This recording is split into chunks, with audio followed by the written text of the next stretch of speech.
Welcome to Hope in the Future with Pastor Ben Foxworth. Check in with us here regularly to hear God's words of instruction and encouragement. And now, here's Pastor Ben. John chapter 2 this morning, calling it our message this morning, the Passion of the Christ, because I thought that's never been used before. I thought that'll resonate.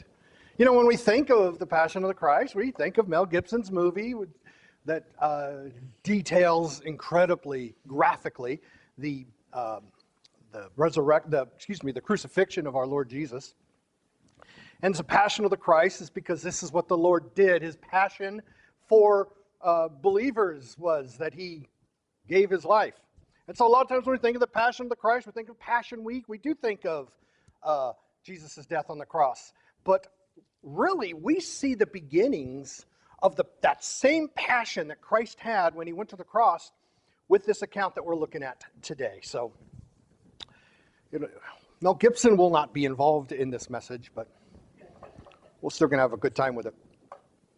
You know, one of the things, you play Monopoly, and my family does not play Monopoly with me because I am incredibly competitive at the game of Monopoly. I believe that the object of the game is to win, right? So, But one of the things about, the game of Monopoly is when you get that get out of jail free card. And I just hold that because I cannot wait to use that. Anytime, and then sure enough, for whatever reason, I either land on that thing or whatever little card that comes up and says go to jail, I just get to throw out that get out of jail free, throw it down. I do not have to be in jail for the next 3 turns. Sometimes I think we think we have a card like that in our Christian walks. A lot of times we don't call it a get out of jail free card, we call it a grace card. Well, you know what? I'm doing rough things in my life. There's things that I'm doing, and I know that it's sin, but you know what? I just got to remember that grace card that Jesus gives me. And there's a danger in that attitude. There's a danger in diminishing sin and disobedience by thinking that you can just throw out a grace card. Spiritual immaturity and misunderstanding of eternal security can lead one to believe that their grace card works like a get-out-of-jail-free card. So when we say, one of these days, I'll just have to get serious about that struggle. But until then, I just have to be serious. I just have to be serious about my grace card. But let us remember what the Apostle John said in John 1:14 when he wrote this gospel. He said that Jesus is grace and truth. So people can be quick to throw out that grace card, but sometimes not as quick to deal with the truth card. And the fact is that they go together. And if we only want to remember and talk about Christ's grace, but we want to avoid Christ's truth, then our worship is incomplete. It's not right worship at that point. In his book, Real Worship, Warren Wiersbe, he defines worship like this. Worship is the believer's response of all that he is, mind, emotions, will, and body, to all that God is and says and does. It is a loving response that is balanced by the fear of the Lord, and it is a deepening response as the believer comes to know God better. So what we do is a lot of times we call this time together worship. And it is a group of believers that have come together to remember, to praise, and to love Christ for his redemption of our souls. But I want to remind you, don't leave thinking that, I sang, I gave something to the offering, I even closed my eyes during prayer. I read some scripture. Don't leave thinking because you may have done those things that means that you've worshiped. Those are elements of worship, and they may be sincere. But true worship begins inward.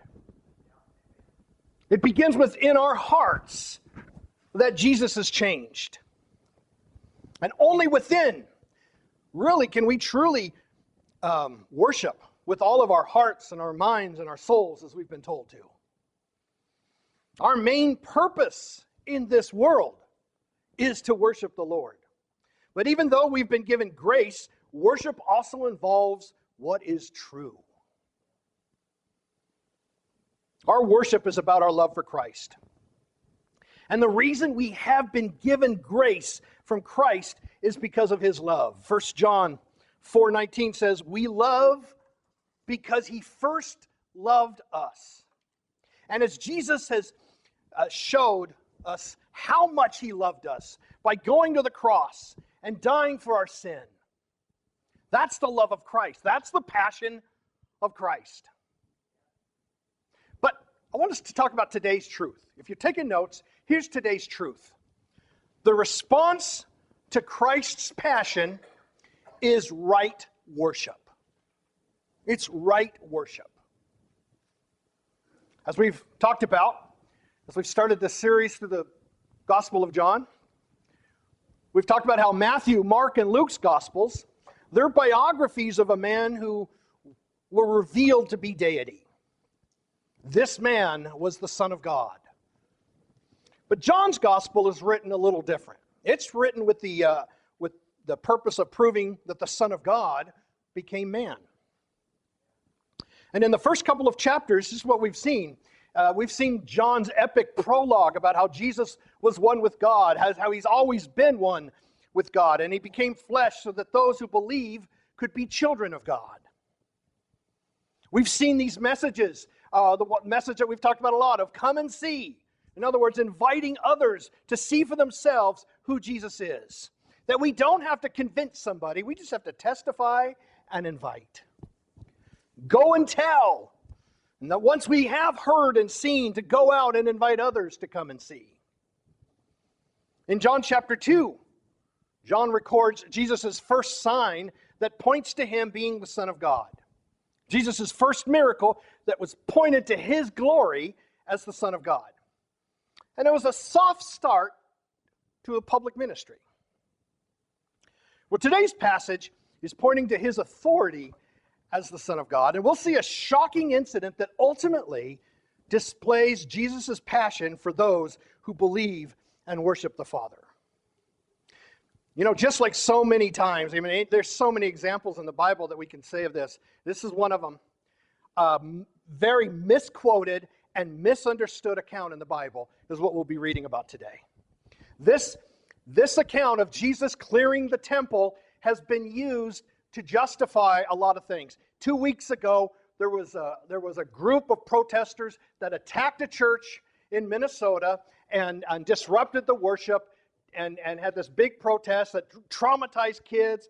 There were some injuries that even happened, and there's still all this controversy. And one of the things that they defended themselves with is Jesus went in and cleared the temple, and that's what we were doing. And I want us to know today that's the bunk, as we're going to see. It's been used as a rationale for attacking other Christians. It's been used to justify people who have anger problems.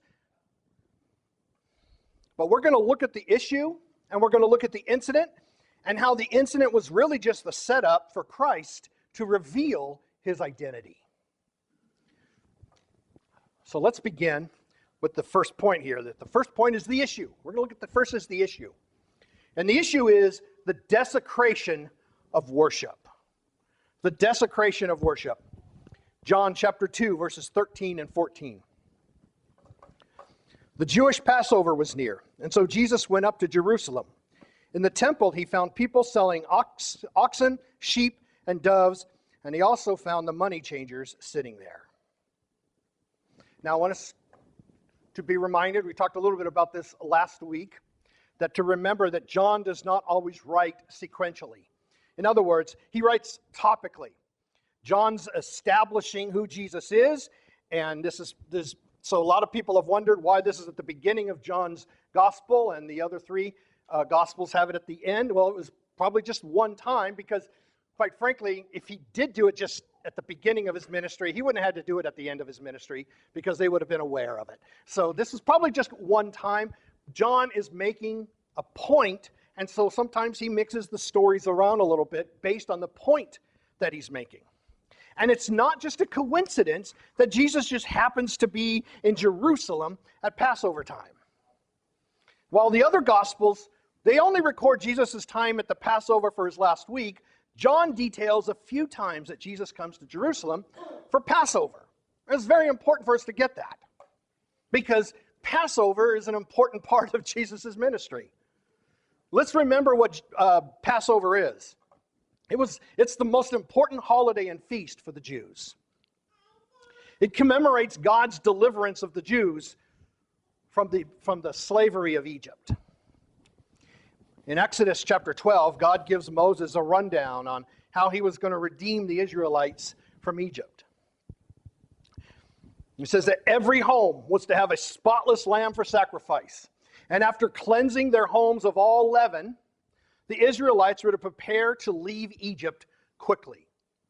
So in Exodus chapter 12, verses 12 and 13, it says, I will pass through the land of Egypt on that night and strike every firstborn male in the land of Egypt, both people and animals. I am the Lord. I will execute judgments against all the gods of Egypt. The blood on the houses where you are staying will be a distinguishing mark for you. When I see the blood, I will pass over you. No plague will be among you to destroy you when I strike the land of Egypt. So every home that had the blood over their front door was spared. They were passed over.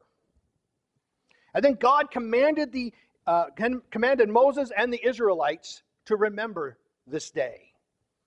This was remembered through the ages and still today. So Passover was a big deal for the Jews. And Jerusalem was where the temple was at, so where they were to offer their sacrifice and join this huge feast that commemorated the Passover. And this was a holy day of worship for the Jews.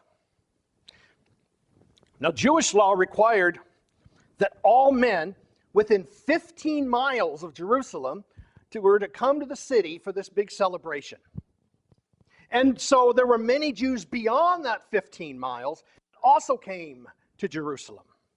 In addition to the Jews, there were also many Gentiles who were coming into Jerusalem to be a part of the Passover celebration as well. Some of them had been converted into Judaism, and others were just seeking.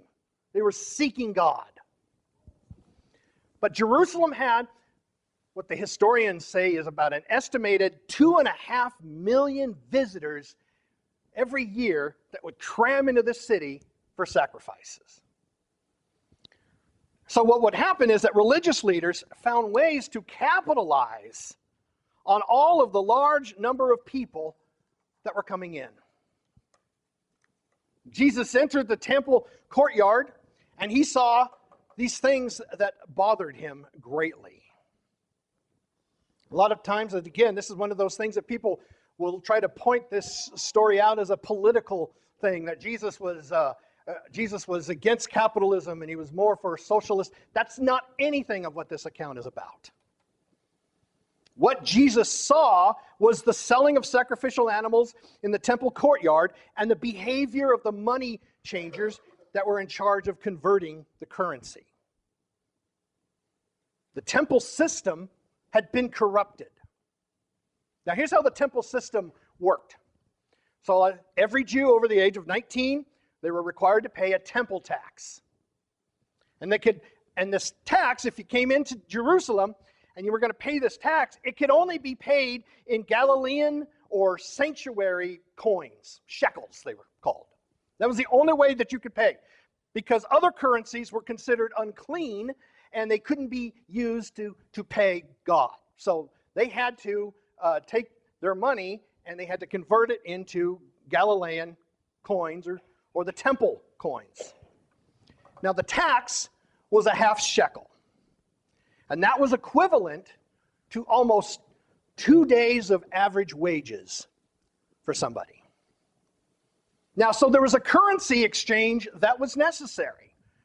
So let me give you an example. This isn't exactly how it works, but just for us all to understand. This is how I'm going to explain it this way so you know kind of how this is being done. So let's say an average day's wages was $100 a day. Let's say that was what they were making. Could have been more, could have been less, but just for the sake of this illustration. An average day's wages is $100. So a half shekel was equivalent to over $150. So it would take almost 2 days of pay in order just to get the half shekel that was owed for the temple tax. So what would happen is the money changers that were there, they would charge a fee. They would charge almost $100 service fee for being able to take that currency and transfer it. In other words, if you wanted a half shekel to pay your tax, you had to come up with about $250. And so the temple got very rich based on this practice. But the problem was, it was injustice in the name of God.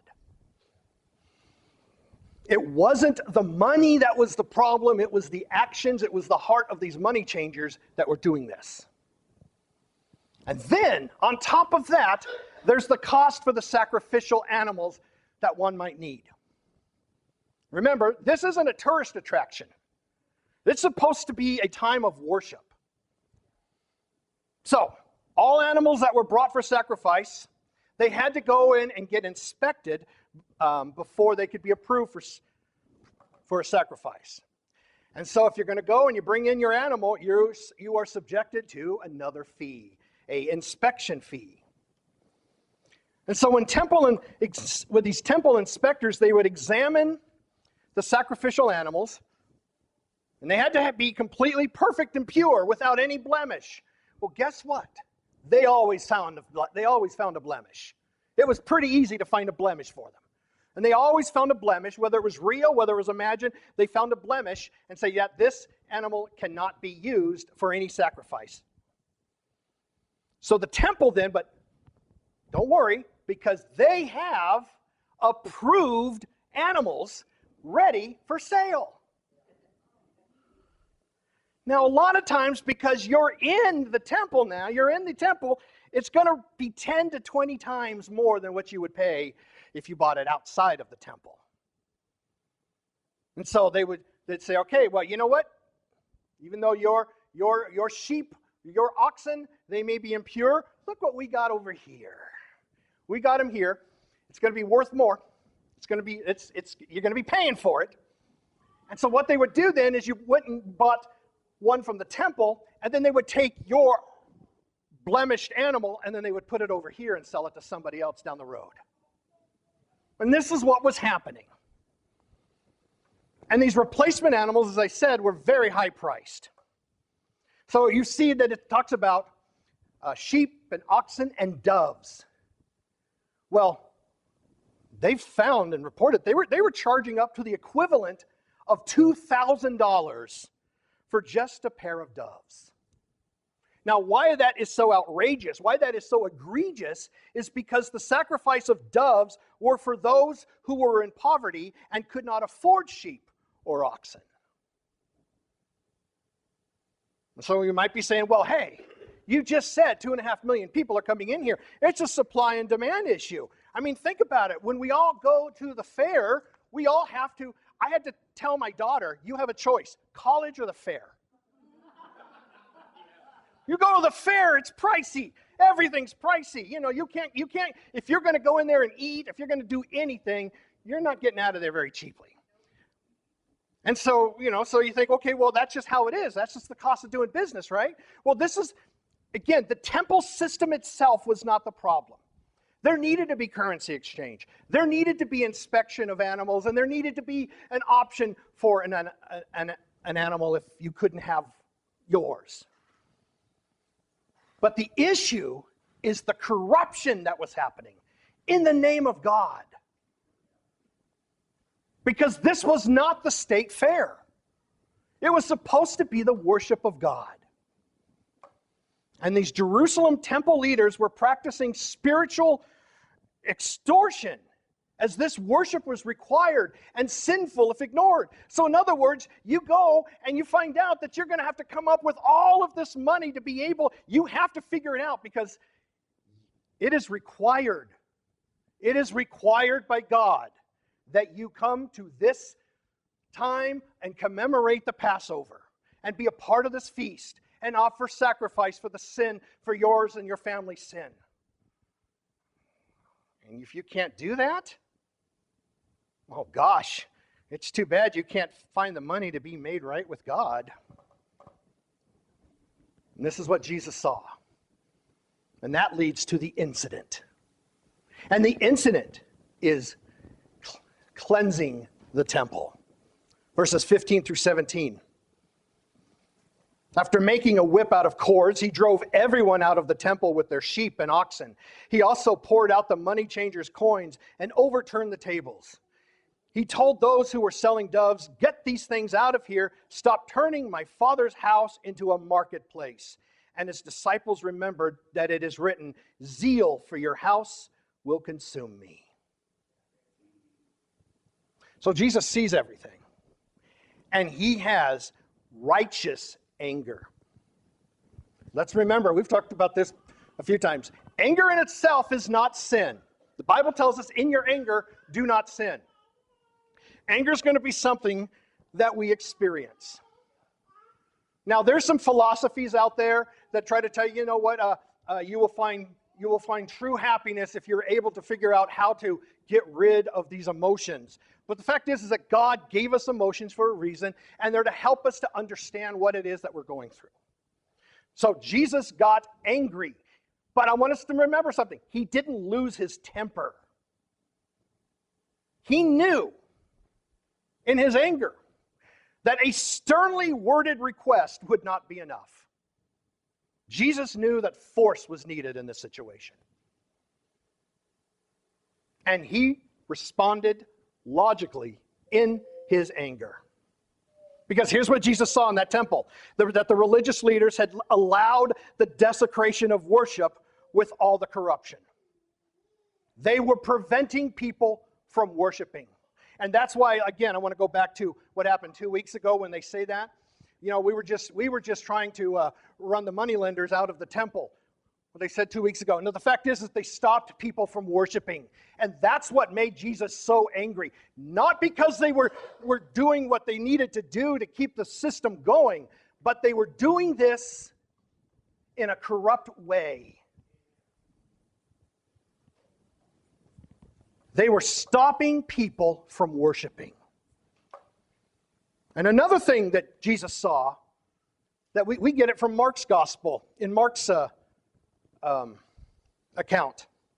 In Mark 11:17, he was teaching them, "It is not written, my house will be called a house of prayer." Excuse me, let me start that over. Mark 11:17, he was teaching them, "Is it not written, my house will be called a house of prayer for all nations, but you have made it into a den of thieves." So you know what these animals were being sold in?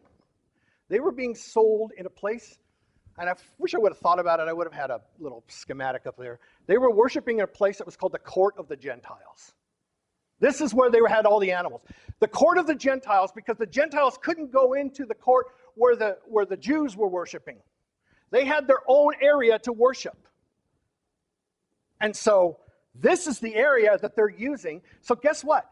The Gentiles that are coming in cannot take part in any kind of sacrifice or any kind of worship.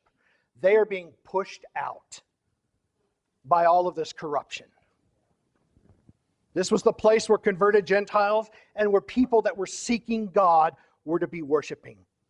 And the chaos was preventing it. So Jesus harshly removes the ones who are desecrating the temple and desecrating the worship. He cleansed the temple. His actions were not about revenge. They were about righteousness. Jesus cleared the way so that all could come to God. He removed obstacles and he cleaned out sin and corruption. And the disciples immediately, and this testifies to how they have been changed. the disciples immediately understood what was happening because it reminded them of something that was said in Psalm 69, verse 9. Psalm 69, verse 9 says, "Because zeal for your house has consumed me, and the insults of those who insult you have fallen on me." Now, Psalm 69, if you go and you look that up, it's a messianic psalm. It's a psalm that's talking about the Messiah. Jesus' cleansing of the temple was a declaration of war against the corruption and the unholiness that many of the religious leaders were engaged in. And ultimately, this would lead to his death. Because the prophet, just like the prophecy stated, it did consume him. The zeal did consume him. The passion did consume him. And the disciples here, they are witnesses to the passion of Christ. The passion that Jesus has, his love for his Father. You're doing these things in the name, you're insulting the name of my Father in heaven. They saw his love for the temple, which is where his zeal or passion for his followers come in. And that leads us to this next point. This is our last point, is the identity. The identity, the new temple. The new temple. Verses 18 through 25. So the Jews replied to him, "What sign will you show us for doing these things?" Jesus answered, "Destroy this temple, and I will raise it up in 3 days." Therefore the Jews said, "This temple took 46 years to build, and will you raise it up in 3 days?" But he was speaking about the temple of his body. So when he was raised from the dead, his disciples remembered that he had said this, and they believed the scripture and the statement Jesus had made. While he was in Jerusalem during Passover festival, many believed in his name when they saw the signs he was doing. Jesus, however, would not entrust himself to them, since he knew them all. And because he did not need anyone to testify about man, for he himself knew what was in man. So the religious leaders, rightfully so, are demanding proof from Jesus. In whose authority are you doing this? Do you have a sign to back up on why you get to do this? Now, there's nothing wrong in wanting to know in whose authority Jesus is acting in, but here's the problem. Their hearts were hard in the first place. And this whole passage, the point of this passage isn't the incident. It was the identity of Jesus and who he said he was. All of this is really bringing up to this point for Jesus to reveal. And again, this is now a very public start to his ministry. Jesus challenged the Jewish leaders' paradigm. He responds really with a riddle that is foretelling the ultimate sign is coming. Jesus says, "Tear down this temple, and I'll raise it again in 3 days." Well, no, I doubt it. Do you know how long it took to build this temple? They didn't understand it because they were unable to. Herod's temple took approximately 46 years to build, and that's a very conservative estimate. It took 46 years to build. Jesus, how are you going to raise this up again in 3 days? But Jesus wasn't talking about this physical temple. This physical temple is going to be destroyed very soon. It's going to be destroyed very soon by the Roman Empire. But he was talking about the temple that's going to be destroyed and raised in 3 days. He was talking about his body, which the disciples would remember after the fact. Now, why is the temple such a big deal? Well, the temple in the Old Testament represented God's dwelling place. So the temple was important because everything revolved around the temple. Ceremonies, sacrifices, etc. Everything was happening in the temple because this was where God's dwelling place was. And Jesus is suggesting that he's the temple. And by saying that he's the temple, that means that this whole Jewish temple is not going to be needed much longer. Jesus is announcing an end to the religious system that they have really corrupted. So when we look at the Gospel of John, there's a big theme. And one of them is that the legal system has ended. We are not bound by the Mosaic law because grace and truth has come. Jesus is the new sacrifice. I'm not going to be able to find enough lambs, oxen, doves, or whatever to be able to make a blood atonement for my sin. It's not ever going to be enough. But Jesus is the new sacrifice.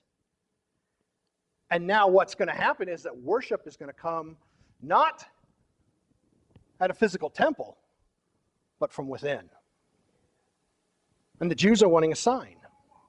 The Jews are wanting a sign. And we read, Paul says, that's one of the things that's difficult to deal with them. In 1 Corinthians, he talks about, the Greeks, they want words, they want all of this wisdom, but the Jews, they demand a sign. And we see that here. But the problem is it wasn't a sign that they needed at this point. It's salvation.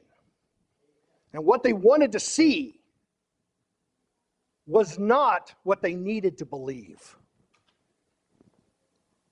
A faith that is maintained by signs is a shallow faith. If we have to continue to see signs in order to continue to believe, then our belief is on shaky grounds as it is. And the condition of the temple that Jesus came into, when he sees this condition of the temple, it's a symbol of the spiritual condition of what had happened to Israel. Their religion had become routine and corrupt. And God's glory was nowhere to be found. And as the temple was sacred, as it was the dwelling place of God, for us today in the age of Christ, where's the temple? Is it here? Is it Windsor? Is this the temple? No, this is not the temple. This is not the dwelling place of God. When we all go home today, this will just be an empty building. Where's the temple? It's within. It's within the temple of believers' hearts. In 1 Corinthians 3, 16 and 17, don't you yourselves know that you are God's temple and that the Spirit of God lives in you? If anyone destroys God's temple, God will destroy him. For God's temple is holy, and that is what you are. If you are a follower of Christ, the temple resides within you. Believers' temples. And here's the thing. Here's the rub, as they say. So if the temple is within us as believers, believers' temples are expected to still be a place of prayer, worship, and sanctification. John chapter 4, verse 23, which we'll be in a couple weeks. But an hour is coming and is now here when the true worshipers will worship the Father in spirit and in truth. Yes, the Father wants such people to worship him. The temple of God is within the hearts of those who believe. And so, I want you to spend some time this morning examining what have we allowed in our temple. What have we allowed in our temple? Because we could see this. And I could see some of the anger that some of y'all had as I was going down all of the corruption of what had happened to the temple. But let me ask the question, what have we allowed into our temple? What we have allowed in our temple, does it enhance the glory of God, or does it defile it? And it is an important reminder. Christ still cleanses the temple today. Hebrews chapter 12, verses 5 through 11. And you have forgotten the exhortation that addresses you as sons. My son, do not take the Lord's discipline lightly or lose heart when you are reproved by him. For the Lord disciplines the one he loves and punishes every son he receives. Endure suffering as discipline. God is dealing with you as sons. For what son is there that a father does not discipline? But if you are without discipline, which all receive, then you are illegitimate children and not sons. Furthermore, we had human fathers discipline us, and we respected them. Shouldn't we submit even more to the Father of spirits and live? For they disciplined us for a short time based on what seemed good to them. But he does it for our benefit, so that we can share his holiness. No discipline seems enjoyable at the time, but painful. Later on, however, it yields the peaceful fruit of righteousness to those who have been trained by it. Because of his love for you, he gives you grace. But in that grace, he also is still truth. And Jesus' passion, which took him to the cross, has its first appearance here. Jesus uses the Passover to explain who he is and why he came. Jesus is the Passover. Jesus is the fulfillment of God's promise of a spotless lamb that would be the sacrifice for the atonement of our sin. And folks, that'll be the only sign that we need to believe. So in verses 23 and 25, there's a little epilogue here. Because many is believing on the signs.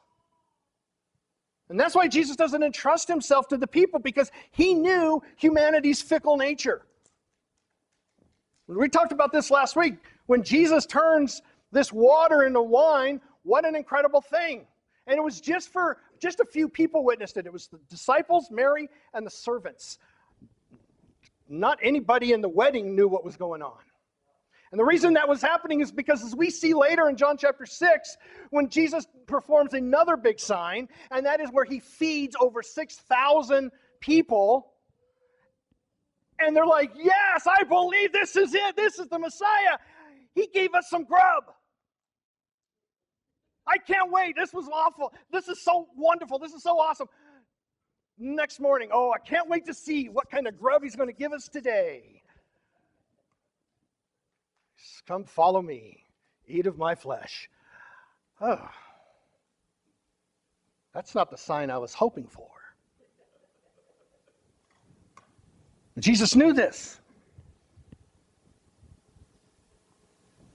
But in spite of, and really because of that nature that we as people have to be so fickle, Jesus' love for us was shown in that ultimate passion play when he goes to the cross and he dies for our sins. And he is resurrected 3 days later. That temple is built again in 3 days. And how do we respond to that?